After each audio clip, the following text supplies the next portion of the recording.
प्रदेशवासियों को दीपावली की बहुत बहुत शुभकामनाएं। पूरे प्रदेश में दीपावली का उत्सव बड़े हर्ष और उल्लास के साथ मनाया जाता है। प्रत्येक परिवार के घर में खुशियां आए, इस प्रकार की शुभकामनाएं हम हिमाचल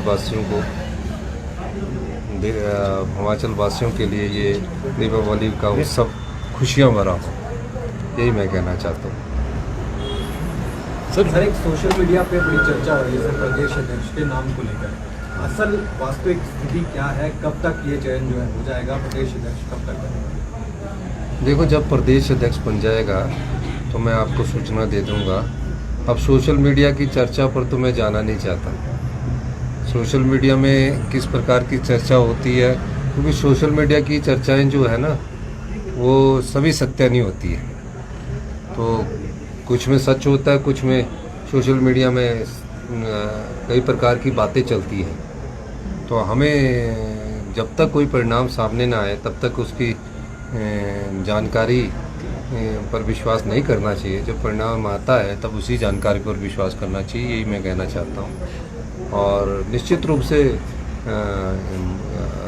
जो हमारा प्रदेश अध्यक्ष है वो अक्टूबर के लास्ट सप्ताह या नवंबर फर्स्ट वीक में उसकी नियुक्ति के लिए हाईकमांड विचार करेगा। किसको बनाता है ये तो आने वाला समय ही बता लगेगा। सर पिछले कल पेंशनरों ने जो है पूरे प्रदेश में प्रदर्शन किया है, तो किस तरह देखते हैं जो उनकी डिमांड? पेंशनरों का प्रदर्शन बहुत ठीक बात है। जो है प्रदेश पेंशनरों ने प्रदर्शन अपनी मांगों को लेकर किया है, ठीक कहा उन्होंने। ये हमारा डीए का एरियर है और उसमें निश्चित रूप से पिछली भारतीय जनता पार्टी की सरकार जब जयराम जी की थी, उस समय भारतीय जनता पार्टी को 50,000 करोड़ रुपया ज़्यादा मिला और जो आरडीजी थी उस समय उनको 10,000 करोड़ रुपये मिली और हमें अभी इस साल 3,000 करोड़ रुपये है। उनकी बात जायज़ है। हमने 75 साल से ऊपर का पूरा डीए दे दिया है, 70 साल से ऊपर का हम डीए दे रहे हैं। अब थोड़ी सी उसकी 80-90 करोड़ की किस्त रह गई है। हमने कहा है कि बजट में उसका प्रोविज़न किया है, उसको देंगे। और जो भी पेंशनर जो हमारे हैं, हमारे प्रदेश के वरिष्ठ नागरिक हैं, हम उनका मान सम्मान करते हैं, उनकी भावनाओं की कदर करते हैं। और जो भी वो जानकारी हमारे ध्यान में लाएंगे तो उस जानकारी को हम उस पर आगे कार्रवाई करेंगे।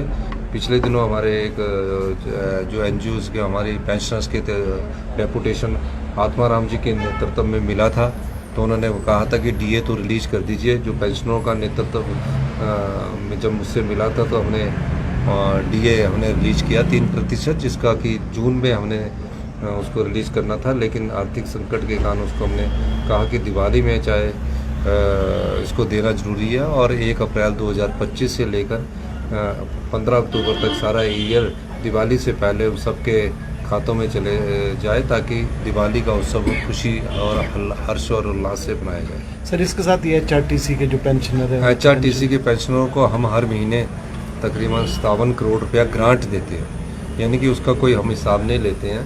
उसमें हमने कहा है कि हम ग्रांट देंगे पेंशनरों की पेंशन के लिए और पे के लिए, बाकी जो खर्चे हैं वो एचआरटीसी चलाए अपनी तरफ से। तो अभी मेरे से उन्होंने बात की तो मैंने कहा कि दिवाली के शुभ अवसर पर 10 करोड़ रुपया और रिलीज किया गया है, ताकि उनको दिवाली से पहले पेंशन मिल सके। और एचआरटीसी भी अपनी मांगों को लेकर बिल्कुल ठीक है।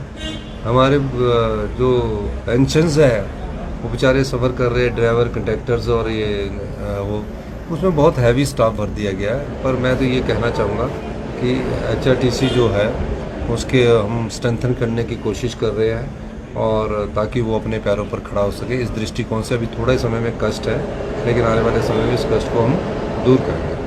Thank you. एक सवाल और है, रणधीर शर्मा विधायक जो है भाजपा के, उनकी तरफ से भी कुछ देर पहले ये रिलीज किया गया है, बाइट किया गया। उसमें उन्होंने साफ तौर पर ये कहा है कि आपदा के दौर में आपने सारे का सारा जो राहत पैकेज है वो मंडी जिला को, लेकिन बाकी जिलों में जो आपदा है उसके आपदा के तहत जो राहत पैकेज है वो हम पूरी स्टेट में देने जा रहे हैं, और इसका एक हम कार्यक्रम मंडी में भी करने जा रहे हैं और पूरे स्टेट में देने जा रहे हैं। और निश्चित रूप से हम इंतज़ार कर रहे हैं कि हमें जो प्रधानमंत्री मोदी जी ने जो 1500 करोड़ रुपए का पैकेज की घोषणा की है वो किस रूम में आता है, स्पेशल ग्रांट के रूम में आता है या रिलीफ पैकेज के रूम में आता है, अभी तक वो पैसा आया नहीं है। तो जैसे ही आएगा तो उसके बाद हम सारे कार्यक्रम करने की सोच रहे थे। अगर वो पैसा अभी तक नहीं आता, किसी कारणवश उसमें देरी होती है, तो भी हम आपदा राहत परिवारों को, हम मौसम खुल गया है, घर बनाने के लिए 7 लाख देंगे, 70,000 बर्तन और जो उनके सामान बह गया उसके लिए देंगे। इस प्रकार से मैंने आदेश दे दिए हैं और प्रदेश के जिन भी परिवारों को आपदा से नुकसान पहुंचा, हिमाचल प्रदेश की सरकार उनको राहत पहुंचाएगी। हर अपडेट पाने के लिए बेल आइकन पर करें क्लिक।